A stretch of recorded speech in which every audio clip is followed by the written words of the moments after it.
Bismillahirrahmanirrahim. Assalamualaikum warahmatullahi wabarakatuh. Alhamdulillahirabbil alamin wassalatu wassalamu ala asyrafil anbiya'i wal mursalin sayyidina wa maulana Muhammadin wa ala alihi wa ashabihi ajmain. Allahumma 'allimna ma yanfa'una wanfa'na bima 'allamtana wa zidna ilma. Allahumma arinal haqqa haqqan warzuqna ittiba'ah wa arinal batila batila warzuqna ijtinabah. Alhamdulillah, segala puja kepada Allah Subhanahu wa taala. Salam dan salam semoga senantiasa tercurah limpahkan kepada aswa kita baginda Nabi Muhammad sallallahu alaihi wasallam. Kita lanjutkan materi kita sebagai pembahasan tentang an-nafs. Dari penjelasan atau pembahasan pertemuan sebelumnya, kita mengetahui bahwasanya manusia itu memiliki aspek kognitif. Bahkan di salah satu kitab, yakni Kaifa Yubarrijul Qur'an wal Haya, disampaikan bahwasanya manusia itu adalah kumpulan pikiran. Jadi kumpulan dari pikirannya, kumpulan pengetahuan, kumpulan pemahaman dan keyakinannya. Makanya dimensi ma'rifah atau pengetahuan itu memang sangat penting dalam diri manusia. Di sini kita akan membahas tentang ma'rifah tersebut. Ma'rifah atau irfan. Yang dimaksud dengan ma'rifah atau irfan adalah idrakus syai'i bitafakkurin wa tadabburin li asarihi. Ya. Dalam bahasa Arab itu kan kadang kita temui banyak penggunaan kata yang berbeda ya. Apa bedanya ma'rifah dengan ilmu kan gitu. Kenapa kalau berhubungan dengan Allah itu biasanya ma'rifatullah bukan ilmullah. Jadi bukan pengetahuan tapi pengenalan terhadap Allah Subhanahu wa taala. Tadi karena ma'rifah itu adalah idrakus syai'i. Idrakus syai'i. Bitafakkurin wa tadabburin li asarihi. Apa maksudnya? Maksudnya adalah bahwasanya yang dimaksud dengan ma'rifat itu yakni memahami sesuatu dengan berpikir dan merenungkan dampaknya. Jadi beda antara ma'rifah dengan ilmu. Kalau ilmu itu mengetahui. Tapi kalau al-ma'rifah bukan hanya mengetahui tetapi memahami sesuatu melalui proses berpikir serta merenungkan dampaknya. Nah, ini yang disebut dengan ma'rifah. Jadi beda dengan ilmu ya. Jelas berbeda ya.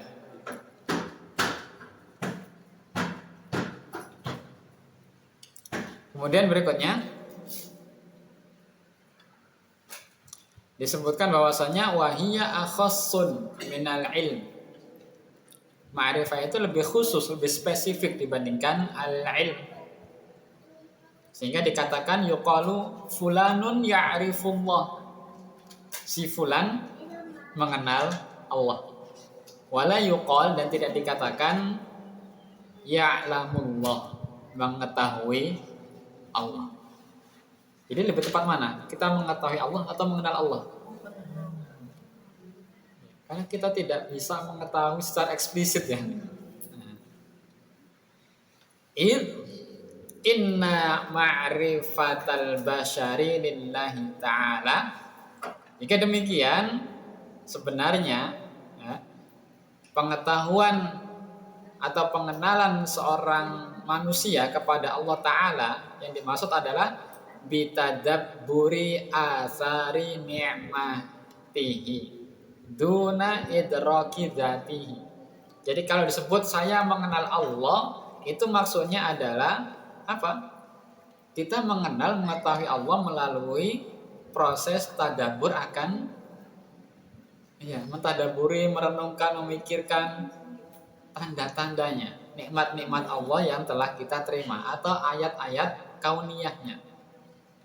Bukan berarti kita mengetahui zatnya Allah, Karena kita tidak bisa mengetahui bagaimana wajah Allah, bagaimana zat Allah Subhanahu wa taala. Kita hanya bisa mengenal Allah melalui proses ini tadi, bertafakur ciptaannya, ini kenikmatan dan seterusnya. Makanya ada mengatakan begini, kalau ilmu itu eksplisit, tapi kalau ma'rifah itu implisit. Jadi kita tidak bisa mengetahui Allah secara eksplisit, tidak mungkin di alam ini. Maka kita bisa mengetahui Allah itu melalui pengenalan tadi, ya ciptaannya, ya ayat-ayatnya dan seterusnya. Tetapi kalau Allah Subhanahu wa taala dikatakan Allahu taala ya'lam. Kalau Allah Subhanahu wa taala itu mengetahui. Ya, Allah ya'lam ya. Allahu ya'lamu wa antum la ta'lamu. Allah mengetahui secara eksplisit. Jadi tidak perlu proses yang rumit melalui tafakkur, tadabbur untuk mengenal ini semuanya. Allah tahu secara gamblang semuanya. Tetapi seorang hamba itu dituntut untuk mengetahui sesuatu itu berdasarkan proses tafakkur ini. Karena memang ilmu yang Allah berikan pun sebenarnya terbatas pada manusia ini. Sehingga dia harus mengerahkan semua kemampuan berpikir dan tadabburnya.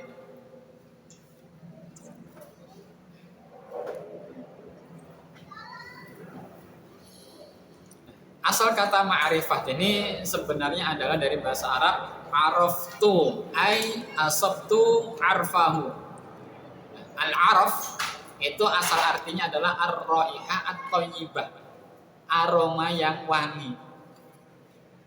Jadi kalau aroma itu kan bisa kita kenali, itu kelihatan tidak? Tidak. Ya. Nah, kata araf itu aslinya adalah aroma yang wangi. Wa arrafahu, menjadikan dia punya araf, itu maksudnya adalah supaya dia bisa merasakan atau mencium aroma yang wangi. Coba kita lihat di dalam Quran surah Muhammad ayat 6 itu kan ada arrafaha lahum ya. Maksudnya adalah thayyabaha wa zayyanaha. Jadi makna arrafa di sini adalah thayyaba wa zayyana.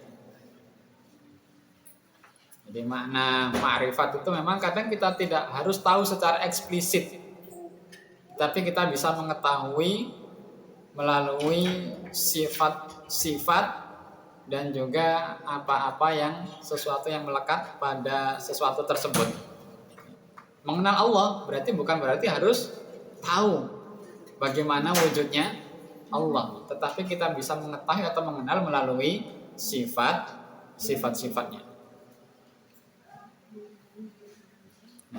Ini kemudian kenapa dimasukkan di pembahasan ini tadi ya? Jadi kognisi atau pengetahuan manusia itu kan menjadi salah satu inti pembentuk manusia itu sendiri. Kita harus mampu membedakan mana ilmu, mana ma'rifah. Berkaitan dengan Allah Subhanahu wa taala, kita tidak bisa mengetahui Allah secara eksplisit. Tapi yang diminta adalah mengenal Allah melalui upaya aktif. Jadi ada proses berpikir, kemudian ada proses tadabbur, apalagi ketika Allah Subhanahu wa taala sudah menciptakan apa untuk kita? Segala macam perangkat kan? Ada pendengaran, ada penglihatan, ada penciuman, ada indera peraba, ada indera perasa, ditambah lagi dengan akal, kemampuan untuk berpikir, semuanya ini Allah ciptakan untuk kita gunakan dalam tujuan mengenal Allah Subhanahu wa taala. Selain mengenal Allah Subhanahu wa taala, kita juga memang diharuskan untuk berpikir ya, mengungkap makna dan lain sebagainya.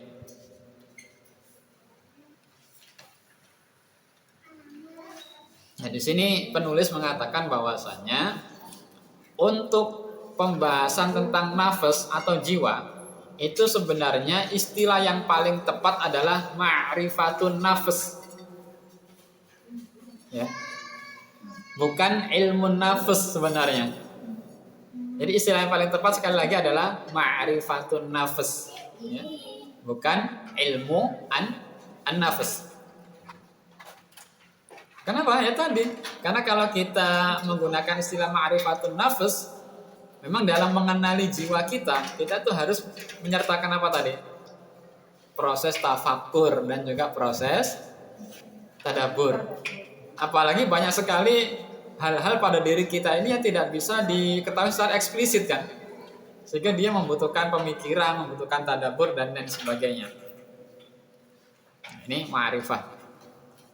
Jadi ternyata tidak cukup ya. Kita hanya cukup saya tahu begitu saja. Ternyata tidak cukup. Karena yang dituntut bahkan adalah sebuah ma'rifat.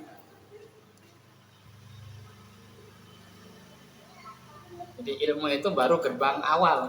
Setelahnya kita harus ma'rifat. Apa lawan dari ma'rifat? Wa yudadul ma'rifata al-inkar. Lawan dari ma'rifat adalah inkar. Wa yudadu al-ilm al-jahl.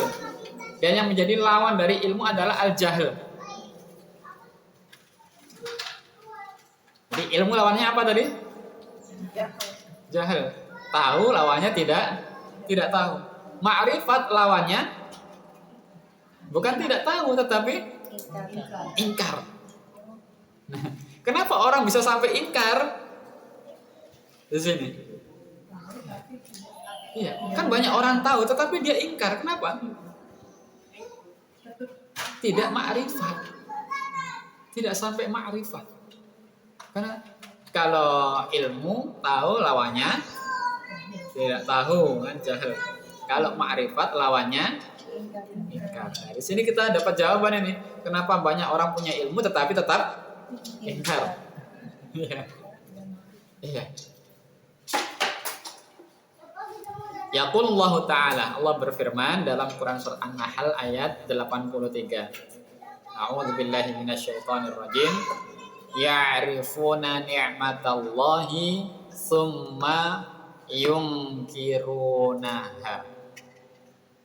Bahkan di sini ada kondisi di mana ketika manusia bahkan bukan hanya tahu, tetapi dia sampai ma'rifat loh, mengenal nikmat Allah, tetapi yang terjadi setelah itu, setelah bahkan dia sampai ma'rifat, tahu betul ini sebenarnya adalah dari Allah, tahu. Karena tidak mungkin dia bisa menciptakan ini, tidak mungkin dia bisa membuat ini dan seterusnya. Tahu betul-betul ini adalah dari Allah. Summa yungkirunaha. Kemudian mereka mengingkarinya. Wah, ini makanya ini kan kalimatnya informatif ya.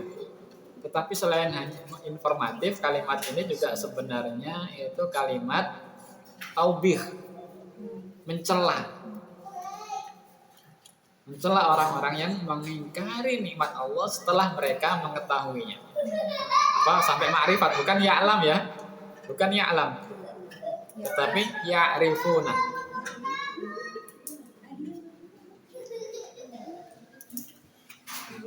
Ma'a anna ni'matallahi ta'ala ala ibadihi wa ala nasi la taqbalun nukron.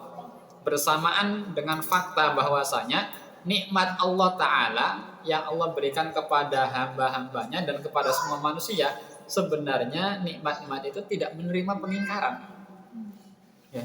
Gak bisa sebenarnya nikmat itu diingkari. Karakter nikmat Allah itu sebenarnya tidak bisa diingkari. Karakter nikmat itu ya. Tapi masalahnya yang ingkar kan manusianya.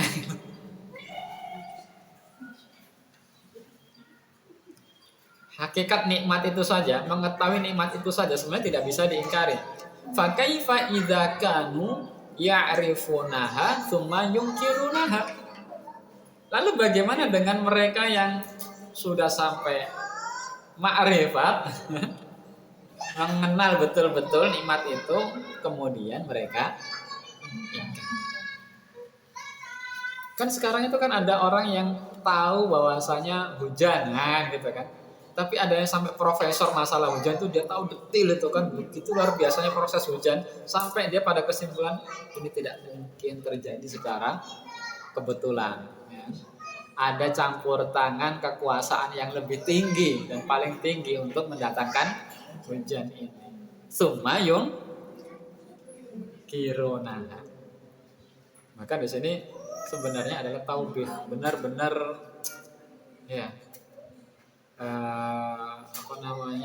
menghina orang-orang yang sudah sampai punya ma'rifah, kemudian setelah itu dia Tapi tidak paralel ya, ma'rifat dan mengingkari itu tidak paralel. Tidak selalu paralel, padahal seharusnya kan gitu.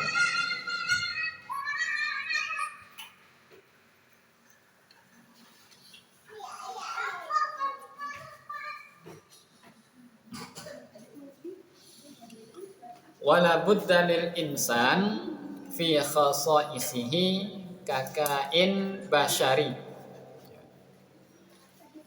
Ini nasihat ini ya.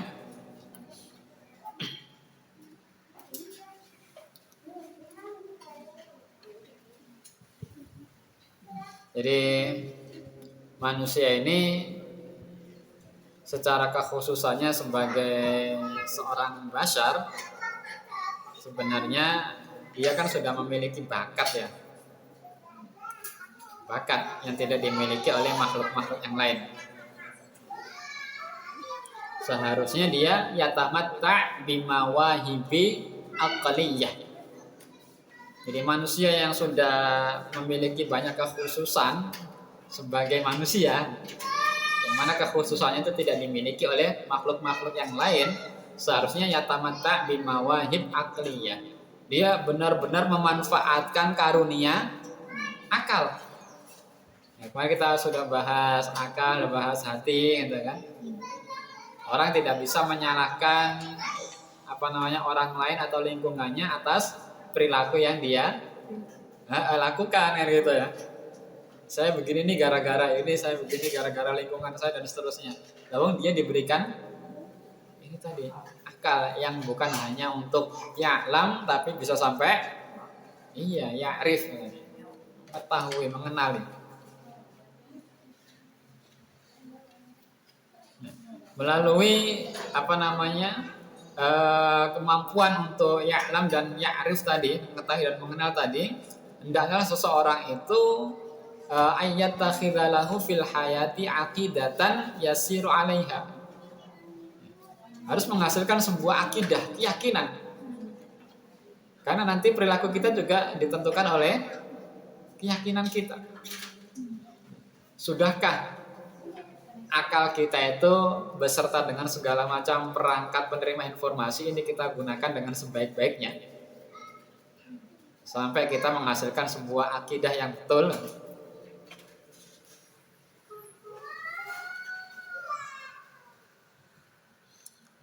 Kemudian ada kondisi juga wa yata'assarul insanu katsiran aw yantafi'u bi afkaril akharin. Kadang banyak juga manusia yang terpengaruh dan mengambil manfaat dari pemikiran orang lain. Jadi kita itu untuk meyakini sesuatu bukan hanya melalui proses sendiri gitu, mandiri. Kadang kita juga tinggal ambil keyakinan atau pengetahuan dari orang lain untuk menjadi keyakinan kita.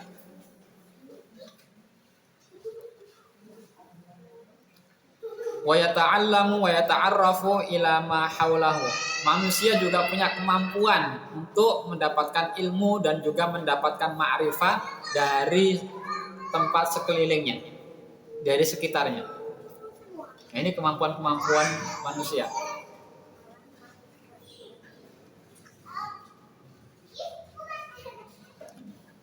Ini juga ada peringatan sebenarnya, di sini ada warning ya.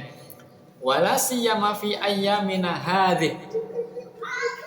Terutama di era modern kita saat ini. Haitsu asbahat wasailul ma'rifati walittila' mutahah lil jami' bi yusrin wa suhulah. Di mana wasail al-ma'rifah, perangkat-perangkat untuk mendapatkan ilmu, pengetahuan, pengenalan, itu semuanya terbuka lebar peluangnya. Ya. media sosial ini kan kita bisa akses informasi dari manapun itu dengan sangat mudah. Ini seperti pedang bermata dua sebenarnya. Kondisi kita hari ini. Untuk menyerap ilmu yang bermanfaat itu juga mudah, tetapi untuk terpengaruh oleh informasi-informasi yang negatif itu juga sangat mudah. Dengan adanya media sosial hari ini. Nah, ini kemampuan kita untuk mendapat ilmu dan ma'rifat itu hari ini seperti itu.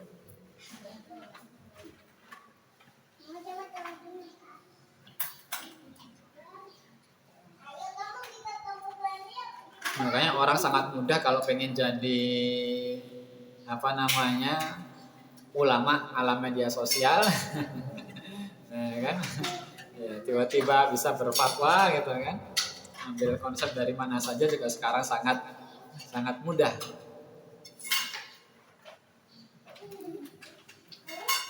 Jadi ini sebenarnya positif apa negatif?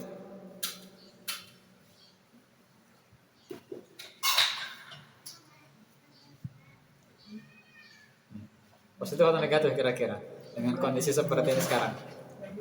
Dua-duanya.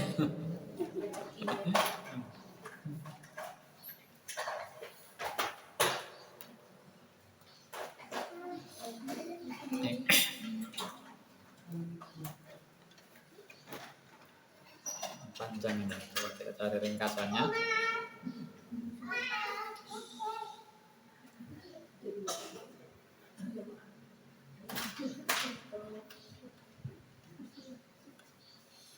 Baik, ini tadi itu menjelaskan tentang kemampuan kita untuk mendapatkan ilmu serta ma'rifah.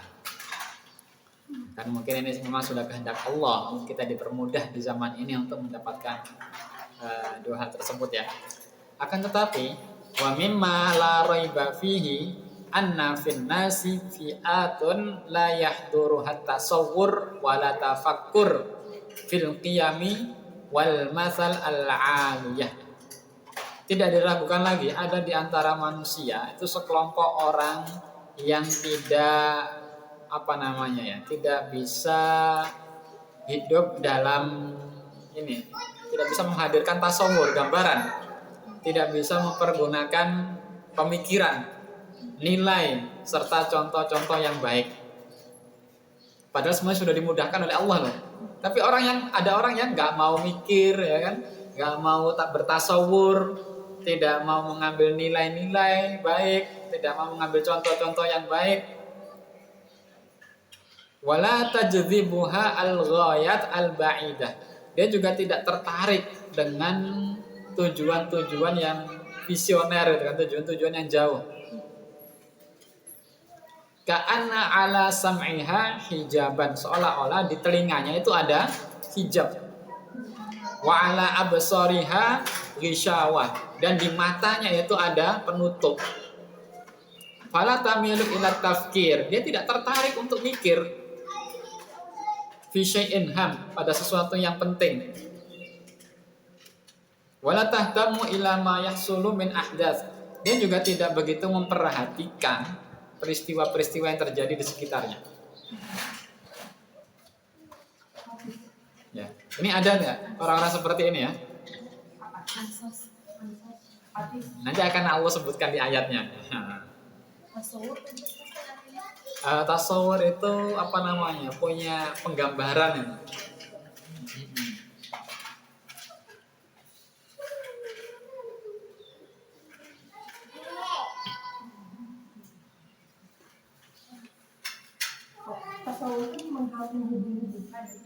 Iya, pokoknya dia seperti hayalan, menghadirkan sesuatu dalam pikirannya yang mungkin dia tidak pernah melihatnya, tetapi tergambar itu dalam pikirannya. Iya. Beda. Jadi imajinasi, seperti imajinasi. Ya, sampai berimajinasi aja malas itu.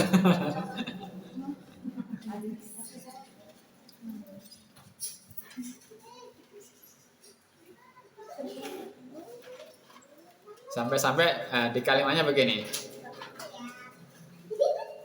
bal tansorifu ilal hayatil madiyah. Karena dia fokusnya memang hanya masalah materi. Jadi nggak bisa membayangkan yang seperti akhirat, alam kubur itu kan gambaran itu kan. Iya, tidak bisa mengabstraksikan. Berpikir abstrak itu nggak bisa. Semuanya harus konkret itu kali ya, harus nyata. Dia bisa atau nggak mau? Nggak mau ya. Semuanya harus benar. Iya, ya. Hatta laka annaha udwah al-ma'rifah. Seolah-olah itu adalah musuh. Ya. Jadi dia seperti bermusuhan. Orang seperti ini seperti bermusuhan dengan ma'rifah. Nah, karena orang seperti ini akan terjerumus pada al-jumud al-fikri, kemandekan berpikir. Itu adalah kemandekan berpikir. Banyak kan Allah sudah membekalinya pendengaran, penglihatan, ya, penciuman, peraba, perasa, akal, hati dan semuanya itu. Tapi ada orang-orang model begini. Ini disebutkan sebagai al-jumud al-fikri, kemandekan berpikir. Warrukud al-atifi, kemandekan emosional. Jadi males mikir, males merasakan gitu kan. Al-Fikri, Ya. Ar-rukut al-atifi. Ar-Rukut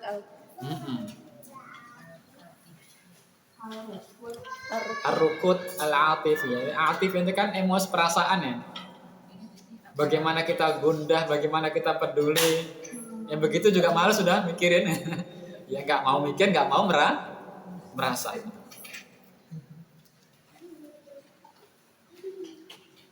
Kalau boleh, ya, karena juga nih, idza jazat ta'bir, kalau boleh mengibaratkan dengan kalimat itu. Ya. Kalau boleh ya kata penulis, kalau boleh menggunakan istilah tersebut gitu. Tapi sebenarnya ini kan menurut penulis kasar ini kan, kemandekan berpikir, kemandekan merasa, kemandekan emosi ya. Lihat bagaimana Allah berfirman di dalam Quran surah Fussilat ayat kelima. Wa qalu qulubuna ghulf. Wa qalu qulubuna fi akinnah. Ini Al-Baqarah ya, wa qalu qulubuna ghulf. Nah, di sini wa qalu qulubuna fi akinnah mimma tad'unana ilaihi wa fi adhanina waqar wa min bainina wa bainika hijab. Orang-orang kafir ini loh yang didakwahi. Ini ayat 5 ya. Lihat. Sudah ketemu Fussilat ayat kelima? Nah, coba dibaca artinya. Mereka berkata, hati kami sudah tertutup dari apa yang engkau serukan kepada kami. Dalam telinga kami ada penyumbat, dan di antara kami dan engkau ada tabir. Oleh sebab itu, lakukanlah apa yang kamu sukai. Sesungguhnya kami akan melakukan apa yang kami sukai. Ya, Masya Allah. Ini orang-orang kafir ini. Tapi kalau ada orang Muslim begini juga gitu kan. Kan dia punya potensi ya. Ini sudah terima jadi loh, ada orang yang menasihati, ada orang yang mendakwahi. Tapi jawabannya, di hati kami ada akinnah tadi. Iya, akinnah. Ya gimana mau berfungsi? Kemudian di telinganya ada. Dan antara kami dan antara dirimu ada. Sudah ini tadi seperti orang yang apa tadi terjadi kemandekan berpikir, mandek juga dalam merasa. Pantes nikmat-nikmat Allah yang begitu banyak dia tidak bisa mensyukurinya, tetapi yang ada justru adalah yunkirunaha, mengingkarinya. Begitu banyak bukti-bukti kekuasaan Allah Subhanahu wa taala Allah nampakkan pada dirinya dan pada alam semesta ini, sama sekali tidak menambah keimanannya. Betapa banyak pesan-pesan dari Allah Subhanahu wa taala, baik itu melalui mimpinya, melalui nasihat dari orang lain, atau melalui peristiwa-peristiwa yang ada di sekitarnya, atau bahkan Allah memberikan ilham ke dalam hatinya, semuanya ditolak. Sebenarnya banyak lah, Allah itu memberikan kita arahan, petunjuk itu setiap hari sebenarnya. Memberikan kita arahan, nasihat itu setiap hari. Ada kadang-kadang kok orang datang, ada ustadz di kajian kan gitu kan. Ada peristiwa di depan mata kita, ada informasi yang kita dengar melalui telinga kita. Bahkan sampai kadang kita sudah tidur itu juga dikasih pesan oleh Allah gitu. Ya. Tapi kalau yang terjadi adalah kemandekan berpikir, kemandekan untuk harus lah nih ngerasain gini capek-capek. Ya sudah.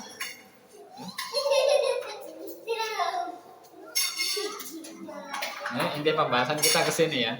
Jadi ayo semua perangkat yang sudah Allah berikan ini berupa panca indera, berupa qalb ya, ada akal di situ, ada hati yang bisa merasa, ayo semuanya dipakai. Untuk ma'rifah, yang ujung ma'rifat itu yang tertinggi adalah ma'rifatullah, mengenal Allah Subhanahu wa ta'ala. Terlihatnya sederhana dan simpel, tetapi sebenarnya kalau ini kita pergunakan untuk menjawab banyak permasalahan, ini sangat relevan ya. Kan banyak masalah itu karena kita mengabaikan hal ini sebenarnya. Allah tidak peduli sama saya, marah akhirnya kan. Dia tidak memanfaatkan itunya. Iya, padahal banyak sekali loh. Kayak hatinya itu tertutup, telinganya tersumbat, matanya juga ada tirainya kan gitu. Jadi yang dia lihat hanya keburukan, kesedihan dan seterusnya. Dia tidak bisa melihat atau merasakan kasih sayang Allah, perhatian Allah, petunjuk Allah dan lain sebagainya. Ini memang konteksnya orang kafir ayatnya. Tetapi nyatanya banyak juga orang beriman yang Karena berproses itu ya. Iya. Langsung nyunduk bro. Orang yang beriman atau orang yang berislam? Berislam.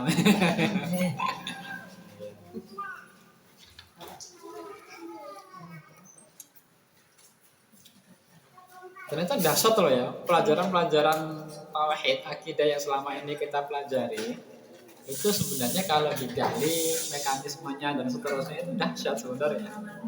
Ya, jadi bukan sesuatu yang kering hanya sebatas ilmu tadi, yang harus makrifat sih. Ya. Kalau kata makrifat itu hanya disandingkan untuk Allah, makrifat keluar kalau ada hal-hal Nikmat juga termasuk ya kan. Ya arifuna tadi kan nikmat-nikmat. Nikmat-nikmat Allah. Ma'rifatul Rasul. Jadi kalau ma'rifat itu ya tadi kan pembahasannya tidak hanya tahu namanya ini Muhammad kan, bukan hanya itu. Bayangkan aja nggak usah jauh-jauh lah, ta'aruf itu loh. Ya kan sudah tahu itu namanya, misalkan ada yang sudah tahu ya, oh udah tahu namanya, udah tahu ini, tapi masih ta'aruf juga, ngapain kan gitu? Ya supaya mau mengenal lebih dalam, gitu kan? Barangkali ada hal-hal implisit kan? Iya betul ya, kan itu ya, gitu kan? Ta'aruf itu? Ya kelamaan, ta'aruf akhirnya ketinggalan sama yang lain kan, seremput sama yang lain.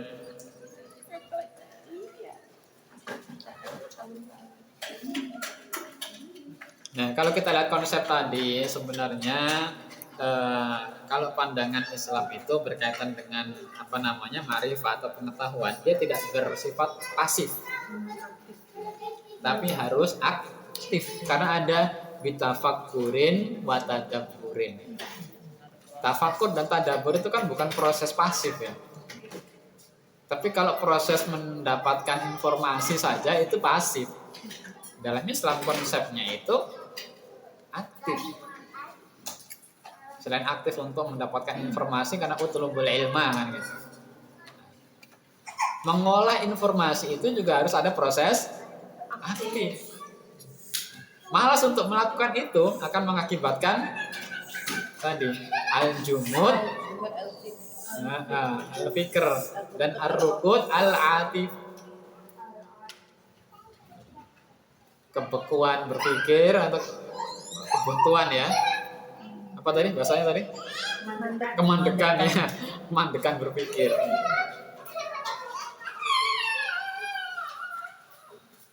Taklid itu sebenarnya apa namanya? Iya, di situ. Al-jumud al-fikri. Di langkah awal memang boleh taklid, tapi tidak boleh seterusnya. Dan yang terjadi di dunia Islam hari ini memang banyak terjadi adalah al-jumud al-fikri dan al-jumud al-atifi.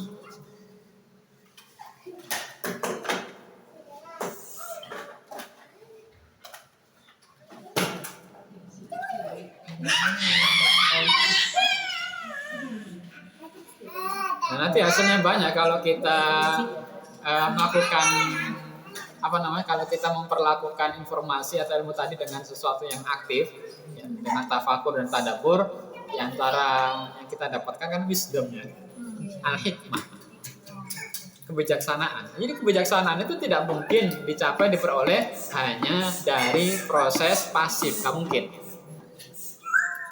Dia didapatkan setelah kita akhirnya kita mengubah ini dan seterusnya. Bahkan itu masuk dalam salah satu Pancasila ya. Kepemimpinan yang dipimpin oleh hikmah kebijaksanaan dalam permusyawaratan atau perwakilan. Keren banget itu sila keberapa itu? Keren banget itu. Era dulu. Jadi kepemimpinan itu berdasarkan hikmah dan kebijaksanaan ya. Kalau Udah itu cuma itu terus biar terlihat slogannya Jadi dulu yang merumuskan itu Masya Allah gitu kan. Hanya saja realisasinya, praktiknya yang bermasalah. antara yang membuat dan yang membaca gitu. Jadi sebenarnya kita bukan anti dengan Pancasila, bukan.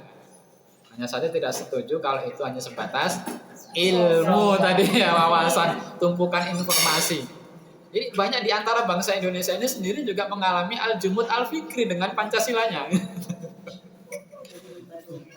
Iya kan? Sila pertama saja sudah ketuhanan yang Maha Esa. Coba kalau dipikirkan, direnungkan. Jadinya banyak kan? Masing-masing berpikir dengan pemikiran masing-masing. Jadi banyak nanti dampaknya tentang yang berkaitan dengan kemandekan berpikir dan emosional tadi ya. Di antaranya rigiditas kognitif. Jadi ketidakmampuan untuk mengubah pola pikir atau perspektif. Ini kalau kita tadi ya.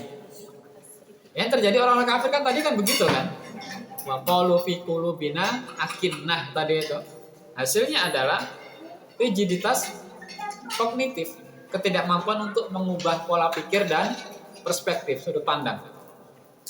Bahkan ketika dihadapkan dengan fakta atau bukti baru yang jelas-jelas di depan matanya. Ini kemandekan berpikir. Orang beriman, kaum muslimin nggak boleh.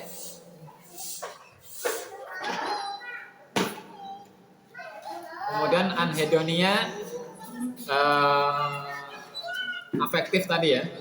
Jadi ketidakmampuan untuk merasakan kesenangan atau kesedihan yang dihadapi oleh orang lain.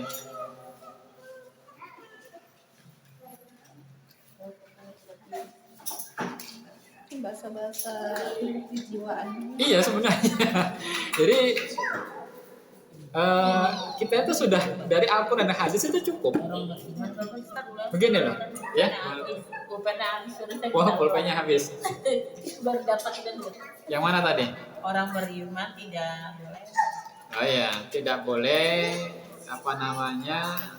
mengalami kemandekan berpikir dan emosional tadi lah. Karena dampaknya diantaranya adalah rigiditas kognitif. Tidak mampu untuk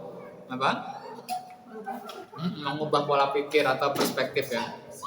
Bahkan ketika dihadapkan dengan fakta yang baru, jelas-jelas menatanya. Kemudian anhedonia tadi, keterbatasan afektif.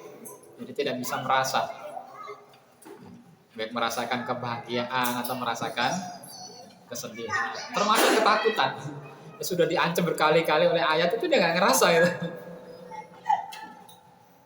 Dimotivasi dengan kenikmatan yang ada di akhirat, di surga, dia juga tidak bisa merasa.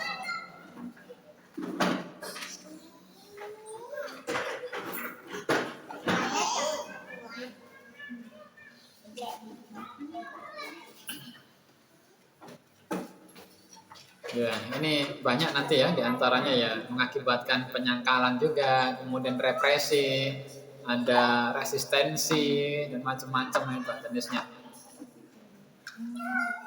Yang diantara penyebabnya selain mandek berpikir itu juga ada sebab turunannya.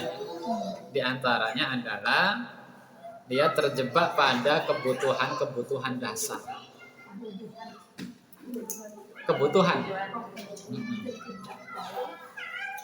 Jadi kalau orang terjebak pada pemenuhan kebutuhan dasar saja, dia tidak akan termotivasi untuk mengejar nilai-nilai yang lebih tinggi. Gitu loh. Terus pokoknya urusannya bisa makan, minum, ini semuanya nggak ada itu. Yang penting saya sudah ini, bagaimana mau merasakan mikir orang lain. Jadi tidak bisa menaikkan levelnya pada cita-cita yang lebih luhur atau tujuan-tujuan yang lebih jauh. Sudah pokoknya ya terjebak pada kebutuhan-kebutuhan dasar.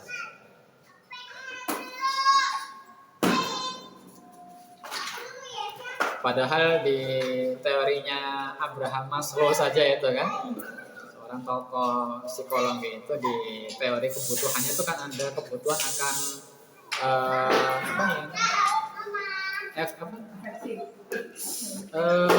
ini loh, kemampuan diri itu apa istilahnya? Aktualisasi diri. Manusia itu punya kebutuhan untuk menaikkan atau meningkatkan kemampuannya daripada kemampuan dia yang sekarang kan begitu ya. Itu dari mana? Al-Quran sudah punya jauh-jauh hari sebenarnya. Bagaimana kalimatnya? Wa fi dzalika falyatanafasil mutanafisun fastabiqul khairat. Jiwa manusia itu menurut Al-Qur'an memang punya potensi untuk mengembangkan dirinya. Makanya dimotivasi untuk berlomba-lomba. Jadi untuk menaikkan levelnya dari level yang sekarang itu sudah menjadi karakter dasar manusia sebenarnya.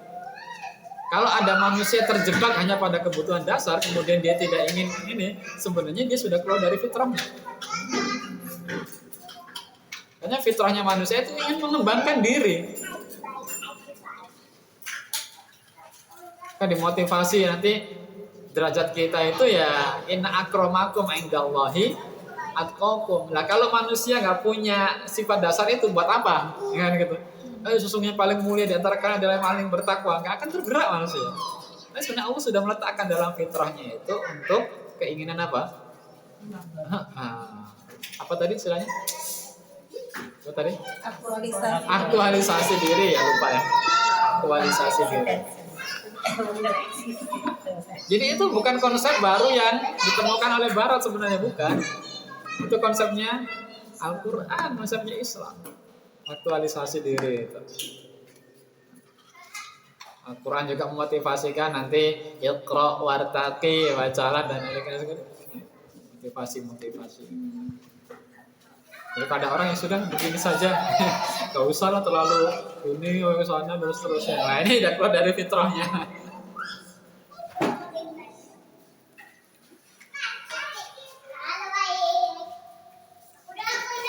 Baik, sementara sampai di sini ya, kita tutup dulu dengan alhamdulillah. Alhamdulillahirabbil subhanakallahumma wa bihamdika asyhadu an la ilaha illa anta astaghfiruka. Baik, salam billahi taufiq. Wassalamualaikum warahmatullahi wabarakatuh. Waalaikumsalam.